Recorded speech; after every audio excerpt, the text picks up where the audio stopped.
Hello and welcome, my dear Pharma Network. And today we have a very nice, very contradicting episode for you. We'll be talking about omnichannel, about marketing, about digital opinion leadership, and many other failures and achievements in pharma.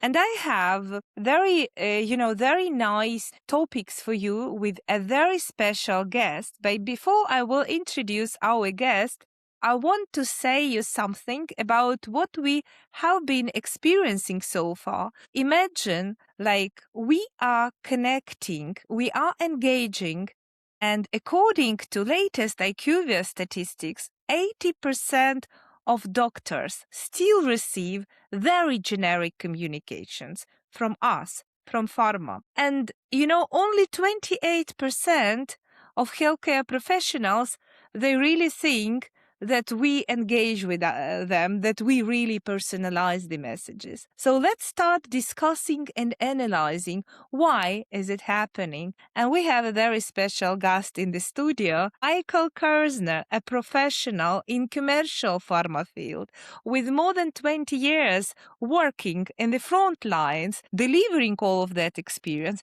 Michael, welcome, and tell us a little bit about yourself. Thank you. I'm glad to be here. I started in pharma, but actually I left pharma for a little bit and then came back. So I came back about 13 years ago into pharma and consulting and was presented with this challenge that you were describing, right? I think there was this big transition that we wanted to do from the field and the reps and doing digital transformation, how we bridge the two gaps. And very quickly it became, well, how do we do omnichannel, and evolved into this big ambition that we're talking about today, right? So it is a big passion of mine. Like, there's still a lot of ambition left to actually accomplish. So looking forward to this discussion. Thank you. Excellent. Michael, building omnichannel looks like building a machine, right? So, and when we are going to the beginning, so we had quite an experience where there was a very clear path. There was one-to-one communication in the fields. So where we understood, like, face-to-face meeting, generate what insights, what are the next steps,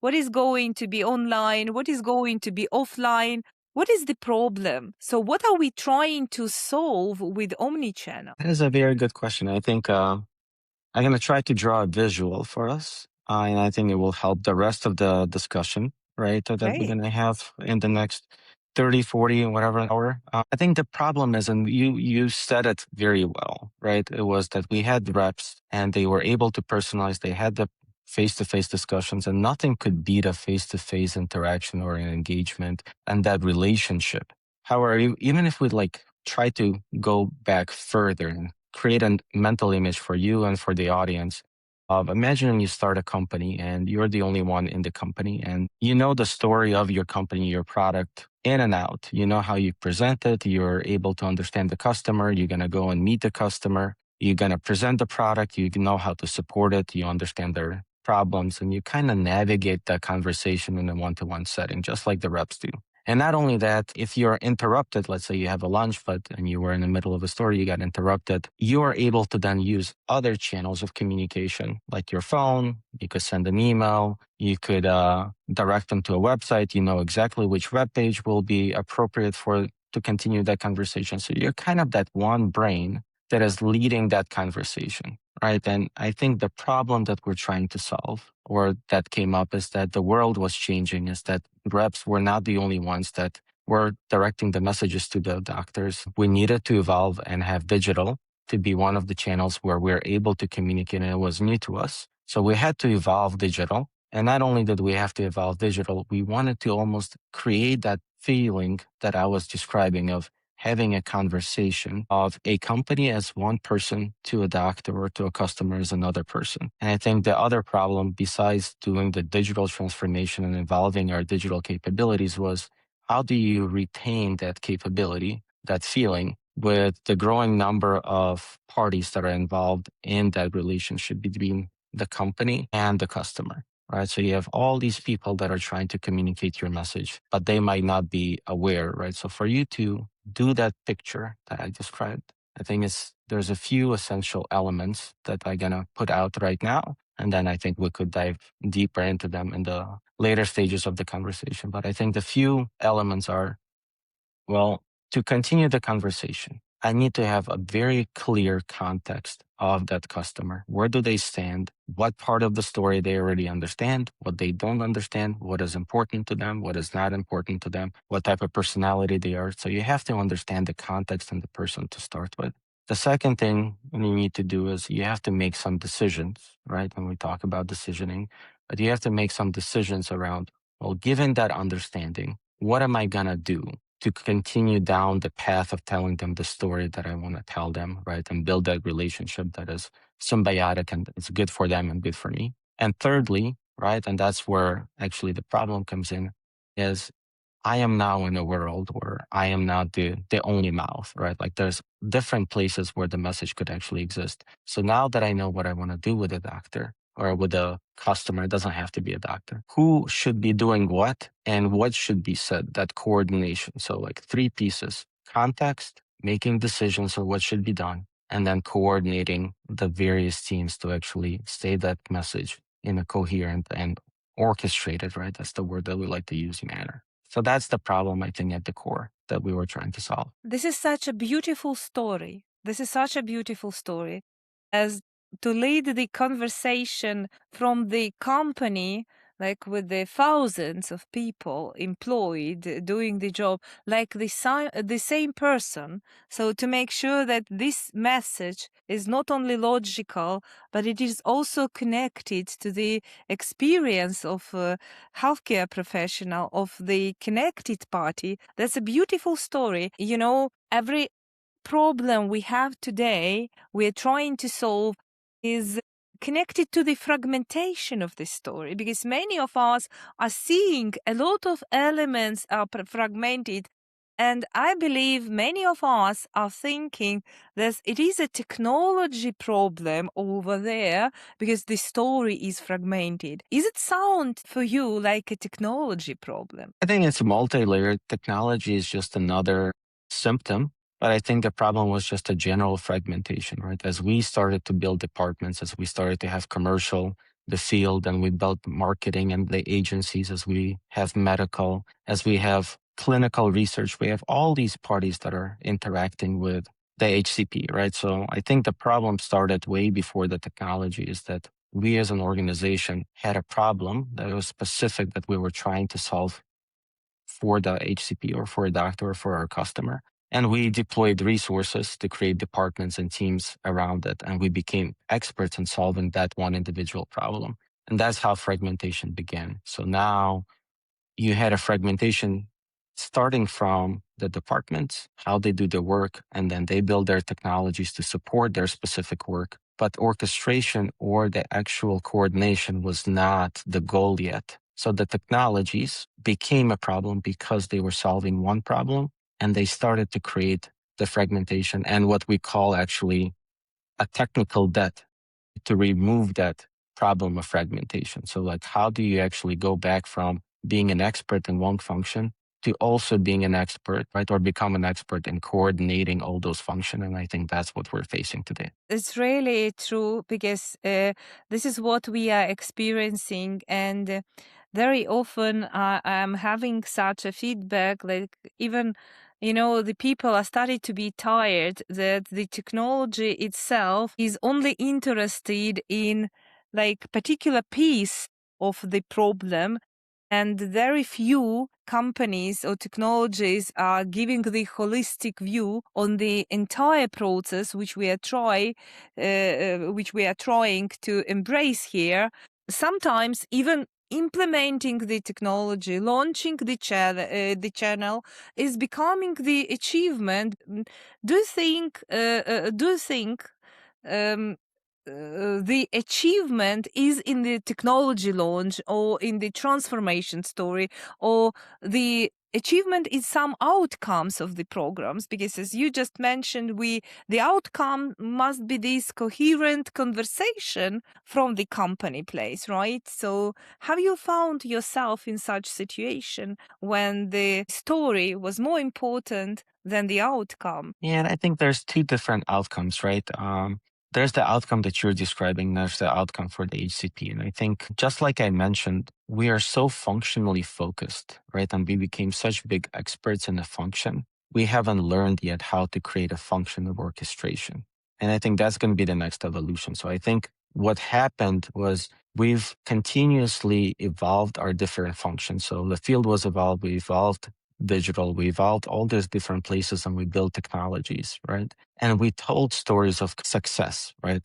That there was a successful outcome of that specific initiative of enhancing digital capabilities of a pharma company. Absolutely, there was success. We are way ahead of where we were before in actually understanding, owning, and being experts in digital communication. Much better. However, I think in that process, the outcome and the vision of what I've described was sometimes lost, right? So we went to that functional side of, can I be better at websites? Can I be better at CRM? Can I be better at emails? Can I be better at personalizing media?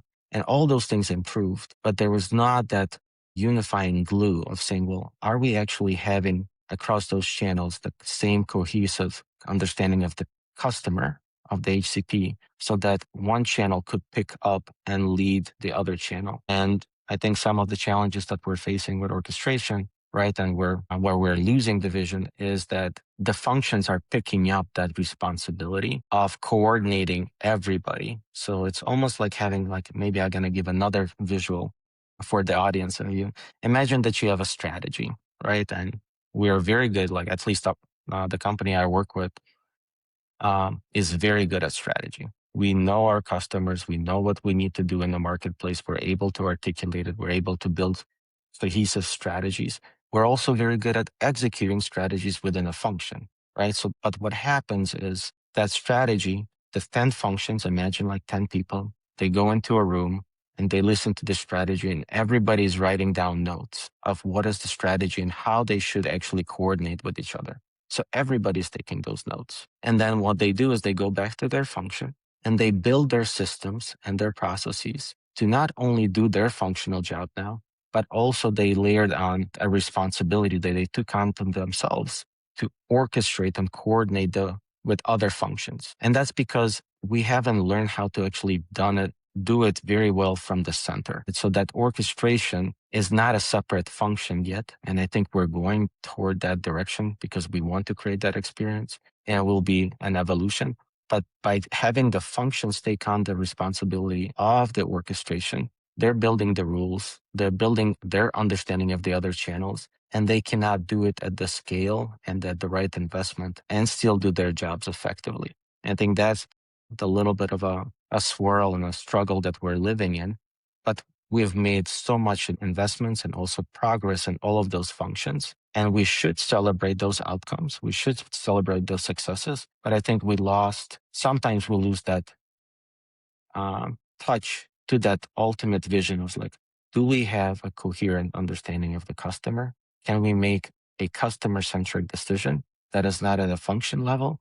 And then can we effectively coordinate all of our functions so we could actually sound as one unified organism, just like one person? Sometimes we do lose sight of that specific goal. It's a very interesting problem to talk about when with the actually accountability and ownership, it does not only breaks the silos, right? Because works on over cross-functionally, but it at some point overwhelms the performers, right? Because we are taking so much job on ourselves, right? So that we are not able to see from the fresh angle. So there's really like some overwhelming is happening because we are doing too much for one role, and being cross-functional is like it needs also to have some boundaries. This is what I hear, right? Yeah, I think there's boundaries, but more than that is probably just a collective unified vision and leaning in. So we actually, in my company, we like to use the word leaning in, right? Everybody is doing it with a good heart, right? Like I want to believe it. I want to say that everybody is doing it from a good heart to deliver the best results for the company, for a good experience for the doctor, for the customers, for patients, right? Across the board, everybody has good intentions. But the way that we're set up in departments by showing that we're actually having these outcomes creates the separation, and being able to create and craft a vision for the company where we could act more as one cohesive team, that it's one unit. That's not an easy thing to solve for any big organization, right? Or for any company that has lots of opinion, lots of teams, lots of people that are trying to be successful. How do you actually have success and also celebrate a collective success? That is a cultural thing that everybody probably is struggling or is trying to overcome, but it doesn't take away from all the achievements that the individual teams are doing. That's a great answer. That's really this unified vision and united position and the celebration of the achievement together. This is what every team dreams of, right? So this is where we need to be at some point. So I think this is cross-industrial thing, so that we need victories. We need to win something. We need to prize. We need to celebrate. We need to be good as the team. So that's the spirit. Yeah. So that's a good one. I really liked your free thesis story you put in the beginning of this conversation.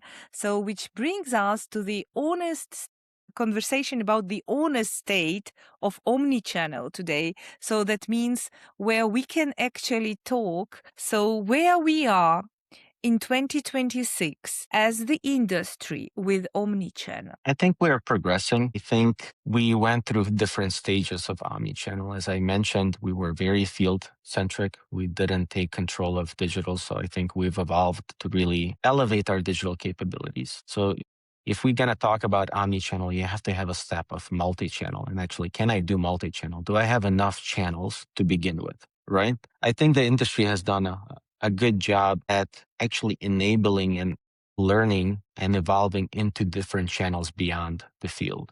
So that is a big progress that the industry has done. I think in that same process, we've also done a pretty good job at not only creating those channels, but starting to understand and collect data. So like we were always data rich, right? We had data from IQVIA. We had lots of information about the doctor behaviors, but that was more prescribing behaviors and things that we were interacting with. So we learned how to actually start doing that stuff with digital behaviors. We got better at it. So now we have a better unified or like a better, more enriched HCP profile. I think the next place for evolution is this orchestration. I think the gap that the industry has is what I was describing, is that we've been able to identify the different problems. We were able to stand up the channels appropriately, build the teams around those channels, build the expertise, tackle the content problem, right? So like one of the things that you'll see in this industry is that I could do all the stuff, but what people would say is that I don't have enough content because of MRL, because of other compliance. I actually don't have enough messaging. So we've tackled that problem with modular content, different enhancements to the MRL process using AI to expedite it, to give us enough of the actual messages. So we have all these little tools and the building blocks that we've built over the years. I think it's the next evolution is to actually come and bring it together and get rid of some of that technical debt and some of the things that were done specific for the functions for the purpose of the coordination and actually creating that unified experience. I think that's the current hurdle that we as an industry have to overcome, and we were trying to overcome it. But because there was so much gaps in the other areas, it was appropriate to actually focus our attention to actually build those areas up. And now focus on this coordination piece. And I think the other piece that is important with coordination, we talked a lot about commercial. And what we're recognizing is that commercial is not be all end all, right? So I think what we're seeing as far as the experience with our customers is that there's medical, there's other things. And that's going to be another evolution of coordination, is how do we actually work with other functions to truly serve our customer, to give them the appropriate experience from a company, right? And not just from a function. So that's another area where I see the industry is looking at, and we're diligently working on creating that cohesive experience across the functions as well. And talking about this cohesive experience from the functions. So I can see more and more for the recent years, we are pivoting our attention, which is good, to patients, so that we are changing our focus actually from channels, commercial communications to really outcomes. And many organizations these days are even, massively built up the patient's functions. So to make sure that we can really move into that direction and bring more value straightforward to patients, right? So what is your experience personally with this direction? So direct service to patients, so creating for patients, especially with AI where we are today. So there are a lot of things just in the air. Yeah, I think that has been evolution for the company I work for as well. It's been on the docket for the last 8-10 years. I think we're at the frontier of that evolution, right? And there was a lot of improvements that we've done. And a patient at the end, like as much as we work with the doctors and everybody else, if you listen to the vision and the purpose of lots of pharma companies, they will say that they're patient-centric, because that's where the value is truly created. Yes, we have to talk to the doctors because they're the ones that unlock that value for the patients. They're the ones, the gatekeepers. But at the end, it is about the patient. And I wasn't in that space for a while, but actually in the last 2 years, 2 years ago, I joined the patient services organization. So very connected to that now, and I appreciate it a lot. And it's actually also very fulfilling, right? There's a real impact with the work that we're able to do and help patients navigate the difficulty of the prescribing landscape. And there's a personal experience that I have right now as well. I actually have a daughter, and just recently, she got prescribed on biologics. So I'm literally living it right now with her, navigating this experience. But it's not an easy one, right? And us being able to help the patients in this hard kind of area of gaining access, understanding how the process works, already being kind of emotionally overwhelmed by the fact that you have a disease, but then having to deal with the financial sides, not knowing if this medication, how it's going to impact your health and adverse reactions that you might have. If you're a caregiver like me, like what is the impact on your child that might happen, right? So there's a lot of things that are happening in that realm, and we as an organization could definitely help, right? And I think we're doing a lot of work in making that process easier for patients, at least in the patient services organization, from the point that the script is written to the point that the patient picks up the medication and also stays on the medication from adherence appropriately, right? So a lot of the diseases that we're in, our company, they're chronic diseases, and our medications, thankfully, they work pretty well. And then the patients think that they don't need medication anymore. But then if they don't take medication, the symptoms come back. So like, how do you actually create that environment for the patients that they could live a fulfilling life? They could use the medication that is good for them, and they don't have to have a strain on their life, that their access is appropriate, that they have support, like with copay cards, with whatever is available to ensure that they have the life that they could live as fulfilling as possible, given the medications that we're creating as an industry. So it is very fulfilling, but it's also, to your point, is fairly new. So it is going through that big evolution of building technologies, building processes. And it's the same actually challenge that we're facing, is that we've built many functions, right? We have a nursing function, we have a hub function, we have a financial support function, we have an FRM function, or like a function that is talking to the doctors. So we became very good in those functions. And now we're having the same challenge of like, how do we actually do it in a coordinated fashion and not just throw everything at the problem, so we could be more efficient and deliver value, right, to the patient, the appropriate value, but also not spending a lot of cost, right? Because then that cost could be diverted to research and other things and not be wasteful. So that is a big focus right now in the organization. Michael, this is so true. I think some episodes when we have from the conferences and from the panel discussions, when we are addressing patients as the third party, is absolutely making us sad, because this is us patients, right? Because at any stage of our life, we are either caregivers, right, or patients ourselves, and we need to be involved in how we are sharing the material, so how we are addressing the problem, and first of all, seeing us also as the customers, consumers of this information, being able to relate ourselves to what we can see online. I even have this recommendation to every pill which must be taken, like myself, I'm taking a pill after my diagnosis for the 10 years, right? So I need a digital companion to my pill. I at least simply do not forget to take it, right? Know to say the effects or with the time on everything, on the health and everything, right? So it's almost like the must have together with the pill, kind of the companion which is assisting me after my doctor just saying, now you have the broad life, but just take this pill for the next 10 years. That's amazing how we now can think about that and relate to that. There is the other problem, though, so with the digital evolution and with the way how we democratized information with AI, we can see that other thing is popping up, the influencers,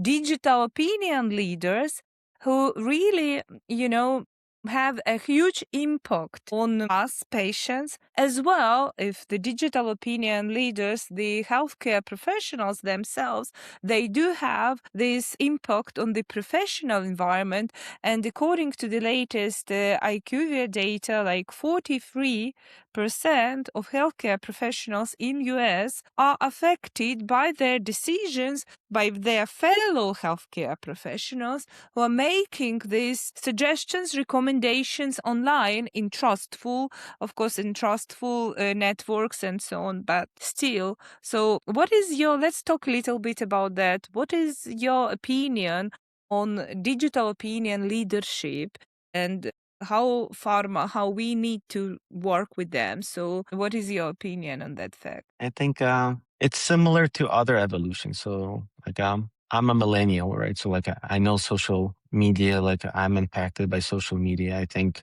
just like anybody else, the digital opinion leaders, and that we know them as the key opinion leaders. So I don't see them too much different. I think it's key opinion leaders. They have a purpose, they have a vision, they have drive. They are trying to communicate their knowledge. They are motivated, right, to be that opinion leader and speaking up. But now they have other tools. They have social media. There's ways that influences and content has evolved and being created and being decimated through the industry or just through the universe, right, to take their opinions and actually make them accessible by others. And they're going to be motivated by that, right? So now we have these key opinion leaders that have more tools, ability to gain bigger audiences. And we relied on them before, right, for speaker programs, for other presentations. But now we actually have other tools, just like Omnichannel, right? These key opinion leaders have other channels that they want to go after.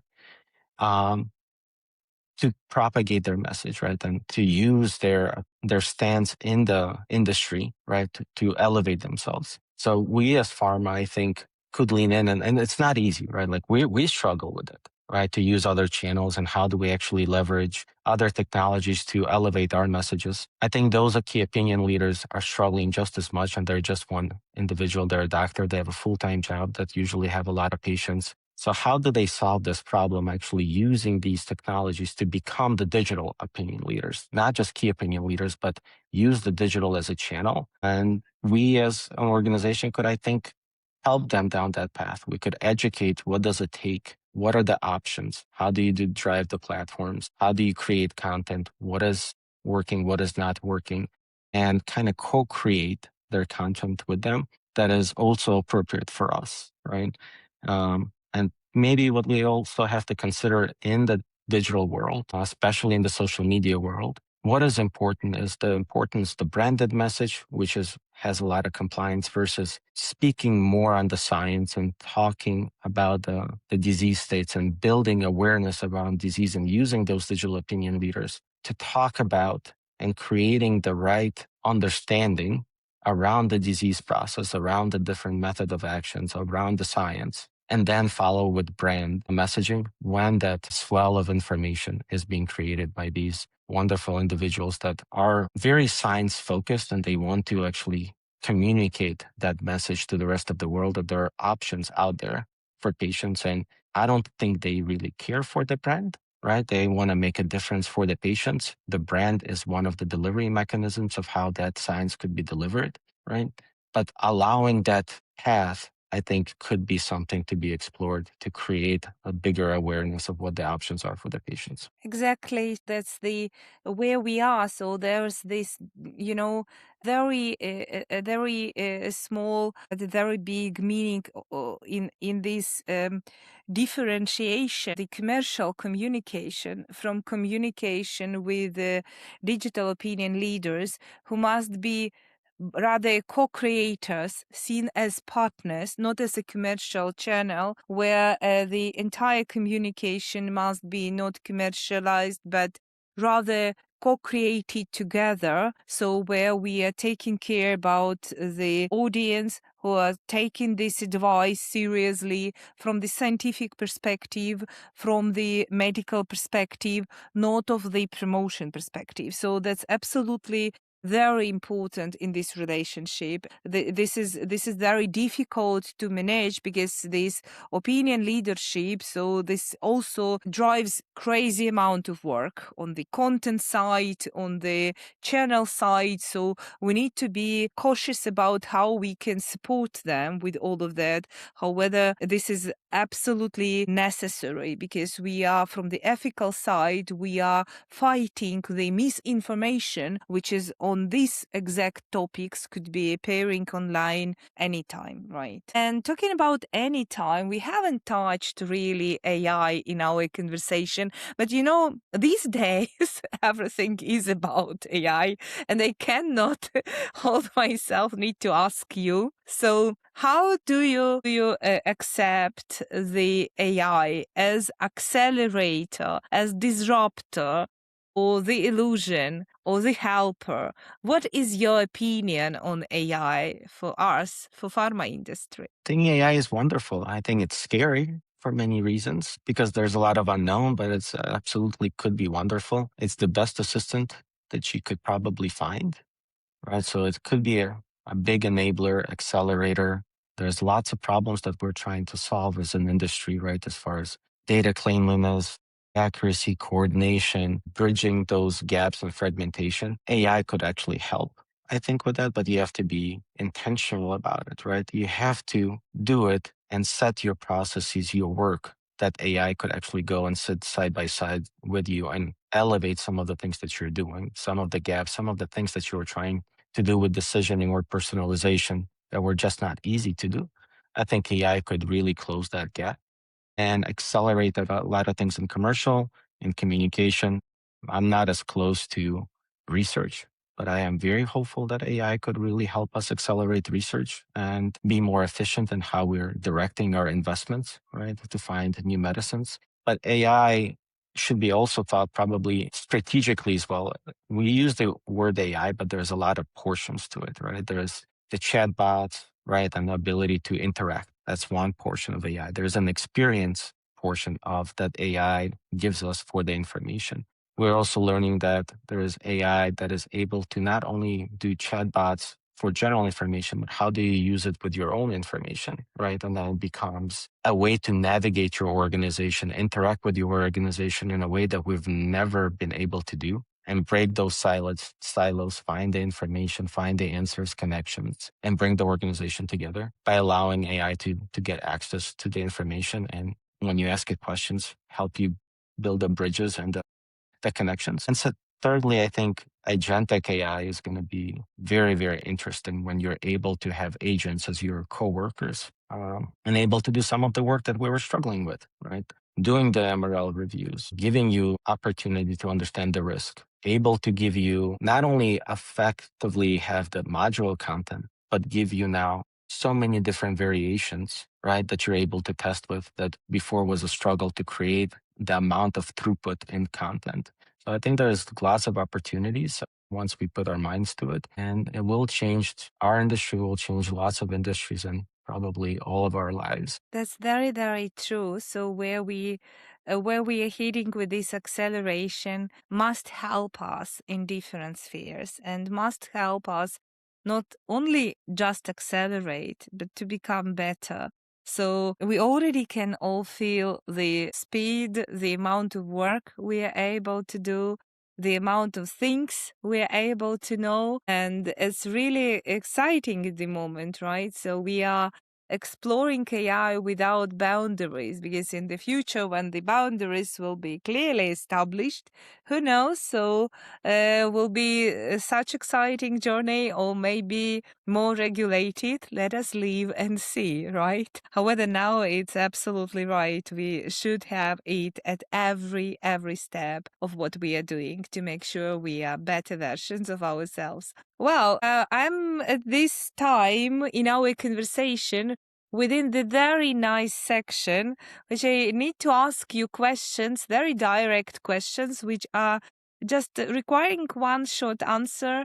If you want, you can throw some, short explanation, but it's hot or not. If it's hot, it Right. means yes. If not, so not. So I have not lots, so like 5 statements, and let's start with the first one. Michael, are you ready? Yeah, let's go. Excellent. Let's do. So the first one, Omnichannel is overhyped in pharma. Not overhyped, understood. Okay, that's very nice. It's definitely not. The next one, pharma companies genuinely understand their customers. I think we understand a lot, but we need to understand more. Yeah, that's a good one. Thank you.